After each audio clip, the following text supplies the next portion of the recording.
Welcome to the Peew! Oh, Peew! Put that down. Oh, yeah. We're going to talk about the Mandela Effect. Yes. Named after Nelson Mandela. Yeah. Now, Free Nelson Mandela. So that song was about him being in prison, but a lot of people think that he died in prison when in fact he did not. He was like the chairman of the board or something. No, he became president of South Africa. Okay. So the Mandela Effect is when a lot of people believe something to be true that it is in fact not true. Like people think that. So we have a club example. Right, people think I'm young when in fact that's not true. I'm ancient. I'm a vampire. So we're gonna give you some club examples of the Mandela Effect. Yeah. And the first one is the disco truck as portrayed in the movie Party Monster. Yes. In the movie Party Monster, Christina, the drag queen, drove the truck. Played by Marilyn Manson. Yeah, on acid. And the reality is she wasn't even there. But she was dead by then. No. But the person who did drive the truck was on drugs. No, I'm sorry. He was paid in drugs. He was paid $500 worth of cocaine to get a truck for us and then drive it. So I thought it was a truck driver that was driving the truck. Well, he was. He drove a truck. He's a truck driver. Okay. Well, was he on drugs at the time he was driving? Yes, he was. Okay. So not Christina. Which is the reason he didn't stop when everybody was pounding and screaming and saying they're going to die and all that kind of stuff. That was the most fun part of the ride. That was fun. So that's one Mandela Effect. Another Mandela Effect is that a lot of people widely believe that you invented outlaw parties. Right. And you know that's a St. Jamesism, is that it's usually the second person who comes along who gets the notoriety because the first person is usually a little bit too far ahead of their time. So nobody gets it. Not enough people understand it. It's the second person who comes and massifies it. They get the attention. So I came along and massified Vito's idea with Vito Bruno, with his permission, creator of the Outlaw Party. And although a lot of people went to his parties too, I mean, they just didn't get as much attention. Right. But I remember there being large crowds of people at his parties. There were. But again, it was just too far ahead of its time. Right, they were more like flash mobs, and was there alcohol at his parties? There was. Flash mobs are these orchestrated, like synchronized swimming things. You know, I mean, they're with the lady with the swim cap on or whatever. You know, I hate those things. Okay, we'll be right back. And now a word from our sponsor.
Welcome back to the Pew. And we are going to answer some bitches want to know questions. Right, so this one is from Bell32100. I think I read that right. 32100.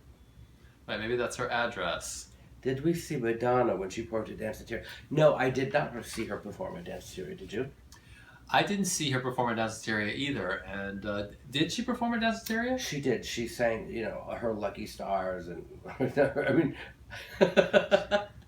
she sang Lucky Star and Holiday and all of those songs. But I don't remember that at all. And I remember when what year would that have been? Probably 83. Okay, I didn't move to New York till 84. And Howie Montauk introduced her. Yeah, I didn't move to 84 either. So that would have been after my time because she was already famous by the time I moved to New York. Yeah, I remember famous. her album, her first album had already come out, and her songs were already hits. So because I remember that summer. She already slept with all the right people. Well, I mean, it doesn't hurt. So, well, I didn't see her at Dasitaria, but I do remember seeing her. I do remember seeing Madonna at Palladium because the Palladium I think opened in 1985, and when it was 86. Was it 86? May of 86. All right. Well, May of '86. So that summer was a really hot summer for the Palladium, and they used to have really upscale parties at that point. So one of the upscale parties was for Madonna, and it was probably at the time that one of her albums came out. Yeah, she only goes out when her albums come out. So Steve Rebell had some party for her at Palladium, and I remember. And how did she look? She looked fabulous. Because she came to USA one night, and we took a picture of her for Project X because she looked so awful. And the caption underneath it said, "Who let this blotchy-faced, old, bloated Italian woman in a sweatsuit into USA? Oh, that's Madonna." I mean, she looked awful. Wasn't she hosting that night? No, she just looked awful. She looked like she'd been out jogging and just like stopped by the club. Well, maybe she jogged from her apartment on Central Park West over to USA for like awful. Some Evian or Perrier. Burger King. Puerto Rican.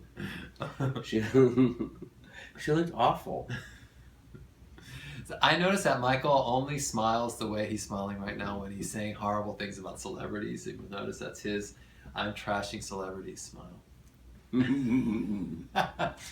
Well, you did see Madonna when she performed at Place de Beauté, right? No, I didn't see her then either. I boycotted the event because I was so jealous. I was furious that she had because she was getting more attention than you. She stole the whole voguing thing, and then she gave us 150 or 50, I think actually, comps to get in, and each of us got like 5 or something. And I gave mine back, and they thought I was being magnanimous, let somebody else have it. But I just couldn't stand to see everybody groveling at her feet. I'm bitter. I was bitter at the time. I'm over it now. I've read some from Eckhart Tolle books. Yeah, I don't. Zen philosophy. What was she celebrating at Palazzo? Vogue. The song Vogue? That she stole, yes. She didn't steal it. She did steal it. No, she didn't. She stole it from us. We were trying to steal it. She stole it from the people who were trying to steal it. Okay, well, she did not steal it from us. She stole it from like Malcolm McLaren, or she stole it from the House of Field, or she stole it. She didn't even. She didn't even know Voguers. Yeah, well, that's even worse. She didn't even steal it from the Voguers. She stole it from somebody else. Yeah. She stole it from like a third party. Yeah. Not even a second party. No, not even a second party. See you next time.